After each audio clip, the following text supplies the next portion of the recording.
There is a trending retweet of yours. You retweeted somebody from Il Duce 2016. It was a Mussolini quote, but you didn't know it was Mussolini when you retweeted. It said, "It is better to live one day as a lion than 100 years as a sheep." That's a famous Mussolini quote. You retweeted it. You like the quote? Did you know it was Mussolini? It's okay to know it's Mussolini. Look, Mussolini was Mussolini. It's okay to. It's a very good quote. It's a very interesting quote, and I know it. I saw it. I saw what, and I know who said it. But what difference does it make whether it's Mussolini or somebody else? It's certainly a very interesting quote. Well, that's probably why I have is a between Facebook and Twitter 14 million people. Do you want to be associated? You want to be associated? It's a very interesting quote, and people can talk about it. You want to be associated with a fascist? No, I want to be associated with interesting quotes. And people, I have almost 14 million people between Instagram and Facebook and Twitter and all of that. Right. And we do interesting things. And I sent it out. And certainly, hey, it got your attention, didn't it? Donald Trump really said it. He'll be a dictator for a day if reelected. He says, "You're not going to be a dictator, are you?" I said, no, other than day one. Trump made the extraordinary vow at a town hall in Iowa moderated by Fox News host Sean Hannity, who was attempting to quell fears that Trump would exact revenge on his political enemies. You are promising America tonight you would never abuse power as retribution against anybody. Except for day one. A promise from Donald Trump to be a dictator. Trump's comments are sparking outrage today. Stunning comments about a potential second term. Think about it. If any other politician in American history were asked a question, are you going to be a dictator? No. Fox News brushed it off as a joke. He was joking about those dictator comments. What he did there is brilliant. He made it into a joke. Now, I think, and your answer below, I'm going to give you a chance to say if you stay by it. If the president decides that his rival is a corrupt person and he orders the military or orders someone to assassinate him, is that within his official acts for which he can get immunity? It would depend on the hypothetical, but we can see that could well be an official act. It could, and why? Because he's doing it for personal reasons. He's not doing it like President Obama is alleged to have done it, to protect the country from a terrorist. He's doing it for personal gain. And isn't that the nature of the allegations here? That he's not doing these acts in furtherance of an official responsibility. He's doing it for personal gain. I agree with that characterization of the indictment, and that confirms immunity, because the characterization is that there's a series of official acts that were done for an unlawful. No, because immunity says even if you did it for personal gain, we won't hold you responsible. In one of its most anticipated rulings of the year, the Supreme Court declared that former President Donald Trump is immune from criminal prosecution for any so-called official act taken as president, but not unofficial ones taken as a candidate. The 6-3 ruling was split along ideological lines, and it will most likely delay Trump's federal election subversion trial until after the November election. The former president today cheered the ruling, calling it, quote, a big win for our Constitution and democracy.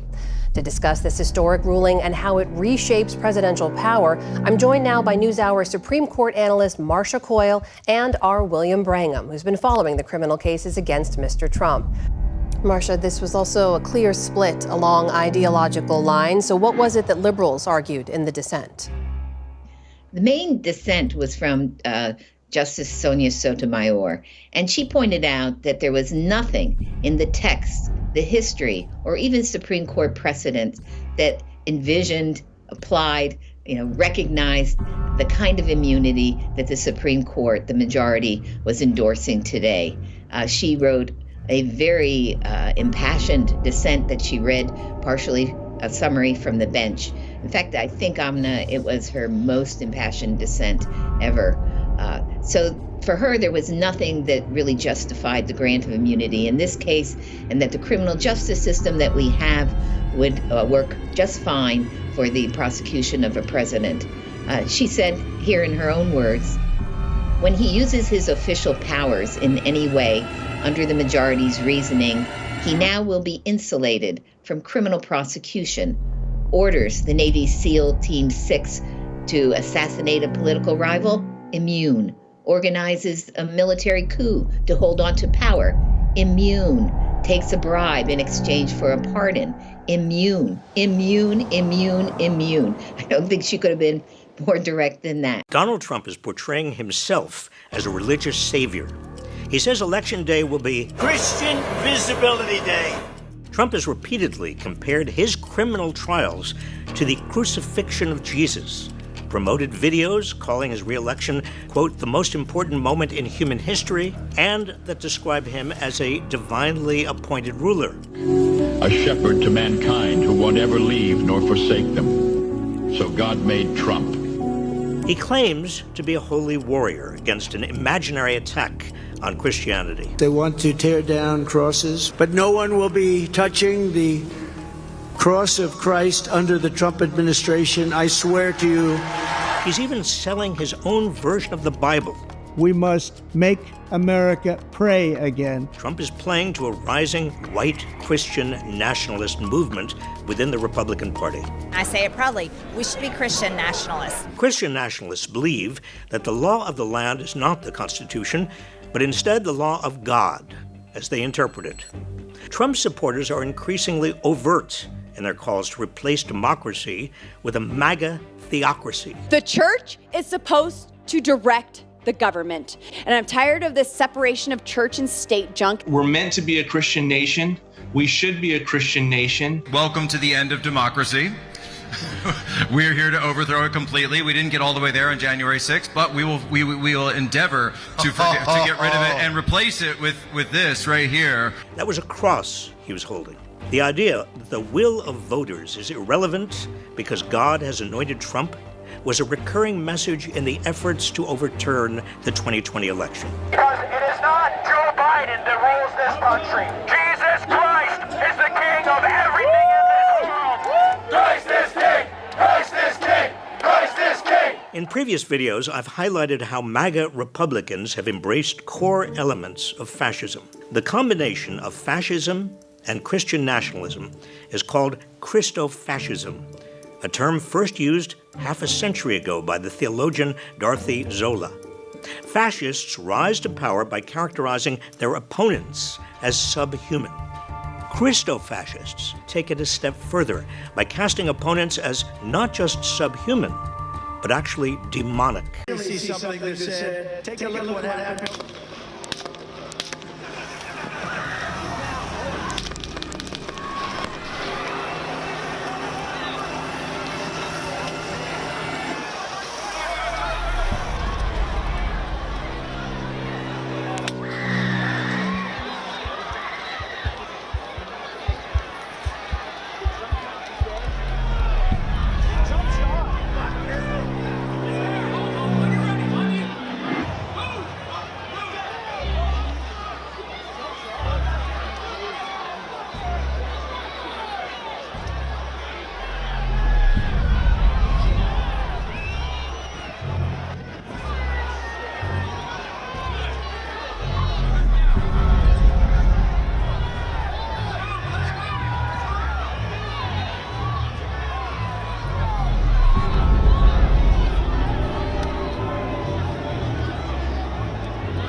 So we had a party here all day at the, you can see behind us at the Brinkles Farm and Greenhouse here. We had a party, and we all decided, hey, you know, when we hear Trump up there, we're going to walk up through the field, stand by the trees up there under the shade and watch and listen to the rally, right? We couldn't see them, but we could hear them. So we walked up, and probably 5 to 7 minutes of Trump speaking. I'm estimating here, I have no idea, you know, but we noticed the guy crawling, bear crawling up the roof of the building beside us, 50 feet away from us. So we're standing there, you know, we're pointing at the guy crawling up the roof. And he had a gun, right? He had a rifle. We could clearly see him with a rifle, absolutely. We're pointing at him. The police are down there running around on the ground. We're like, hey man, there's a guy on the roof with a rifle. And the police are like, huh, what? You know, like they didn't know what was going on. You know, we're like, hey, right here on the roof, we can see him from right here. We see him. You know, he's crawling. And next thing you know, I'm thinking to myself, why is Trump still speaking? Why have they not pulled him off the stage? I'm standing there pointing at him for, 2 or 3 minutes. Secret Service is looking at us from the top of the barn. I'm pointing at that roof, just standing there like this. And next thing you know, 5 shots ring out. So you're certain that the shots came from that guy on the roof? 100%. 100%. And he was up there for a couple of minutes? He was up there. You saw him up there for a couple of minutes? Absolutely. At least 3 to 4 minutes. And you were telling the police and the Secret Service? We were telling the police. We were pointing at him for the Secret Service, who were looking at us from the top of the barn. They were looking at us the whole time when we were standing by that tree. Could they see binoculars? Could they see him? Probably not, because the roof, the way the slope went, he was behind where they could see. But why is there not Secret Service on all of these roofs? This morning, the director of the Secret Service is out, just one day after admitting to serious failures before Congress. The assassination attempt of former President Donald Trump on July 13th is the most significant operational failure of the Secret Service in decades. In a letter to colleagues, Kimberly Cheadle wrote, "This incident does not define us," and that she doesn't want calls for her resignation to be a distraction. In a statement, President Biden said Cheadle had shown incredible integrity. The announcement less than 2 weeks after the attempt on former President Trump's life at a Pennsylvania rally. I take full responsibility for any security lapse. But lawmakers argue it's what Cheadle wouldn't say during that hearing that pushed for their calls of resignation. We didn't get any answers of any significance. The commissioner of Pennsylvania State Police gave a more detailed account to lawmakers Tuesday, saying 2 local police snipers were posted with a view of the roof used by the gunman, but left their post to search for him, and that a local officer came face-to-face with the shooter just minutes before the gunman pulled the trigger. Now we have to look forward, ensure that the mistakes don't ever happen again, and that we have proper leadership there. This week, the House is set to vote on establishing a bipartisan task force to investigate the assassination attempt. We are learning that the former president has now given his very first interview since surviving this attempt on his life to Selena Zito of the Washington Examiner. She just spoke with Trump, and she was at this event just feet away. Selena, thank you very much for joining us. We're really glad and grateful that you're okay. Tell us about this interview. What did the former president tell you tonight? And Abby, you have covered his events before. When you watch him at a rally, he always looks forward. Always looks forward. He never looks to his right or to his left. And he had put a screen up that showed a chart. Also never does charts. And he looked to his right, something he never does. And as he looked to his right, the bullet grazed right past his face. And I was standing right there when it happened. And he said, in that moment, he understood that everything had changed for the country and for himself. What is the speech going to be about now? I imagine that the RNC was supposed to be both a celebratory event, but also a time to make the case against his opponent. What did he tell you he's going to focus on now? He said he was going to focus on bringing the country back together. He thought that it was very, very important that in that moment, when that happened to him, he understood this is what he wants to do, what he's supposed to do. And he talked a lot about when he stood up, and there's that sort of iconic moment when he puts his fist up. And he told me that he really wanted to project to people. He said it wasn't about him at that moment. He wanted to project to those people, and he says he loves these people, and they are the backbone. This is a Rust Belt area. This is a blue-collar, white, working class, mostly crowd. And he wanted to project he thought it was important to project to the country in that moment that everything was okay. That he was okay and the country was okay. You know, Selena, you've talked to Trump a lot. You've been around him. You've been to so many of these rallies. Trump is, I think by his very nature, a pretty defiant personality. Do you get the sense that when he talks about unity, that is a change for him? Do you feel like it's something that he really means? Or is it something that could fade as the days goes on between now and when he's expected to give his speech? Well, you know, I think he would argue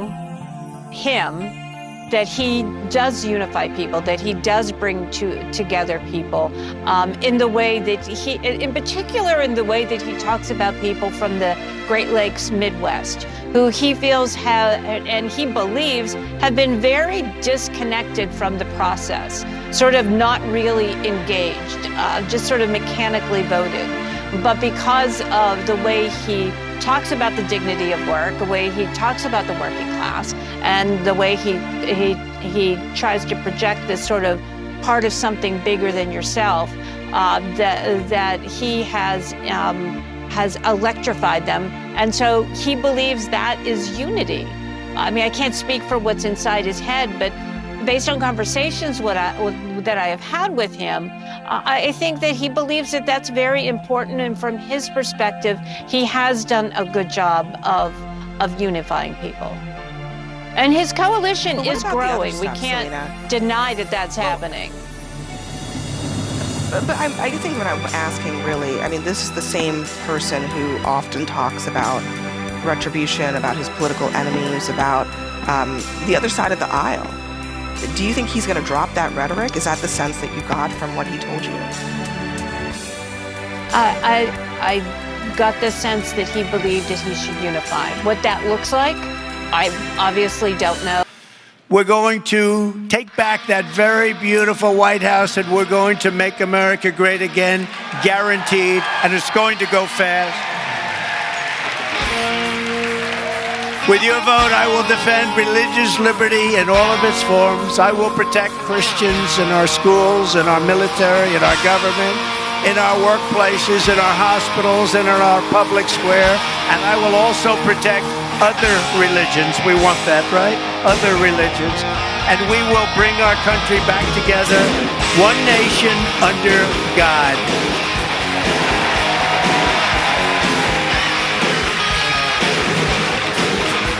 And again, Christians, get out and vote just this time. You won't have to do it anymore. 4 more years, you know what? It'll be fixed, it'll be fine. You won't have to vote anymore, my beautiful Christians. I love you, Christians. I'm not Christian. I love you. Get out. You gotta get out and vote. In 4 years, you don't have to vote again. We'll have it fixed so good you're not gonna have to vote. Welcome, Thomas, to this Project 2025 YouTube series. The reason that I decided that it was so important we do this was because of the interview I did with you. Some people may not know what Project 2025 is. So can you just give us a sort of very nuts and bolts explanation of what it is? Yes. So Project 2025 is the name of a massive planning operation on the right. It's spearheaded by the Heritage Foundation. It was launched about 2 years ago in the spring of 2022, and it has brought together much of the right-wing machinery of think tanks and lobbying groups and political institutions with the goal of making sure that the next Republican presidency would be a much more effective, much more ruthless right-wing regime. I think it's best to understand Project 2025 as the American right's declaration of war on the idea of a multiracial, pluralistic, diverse society. Project 2025 is a plan to execute what amounts to a comprehensive authoritarian takeover of American government and transform government into a machine that serves only two purposes. First, exacting revenge on what they call the woke, leftist, globalist enemy, and secondly, imposing a minoritarian, reactionary vision of white Christian patriarchal order on society. So that's sort of the very, very big picture understanding, I think, of what Project 2025 is.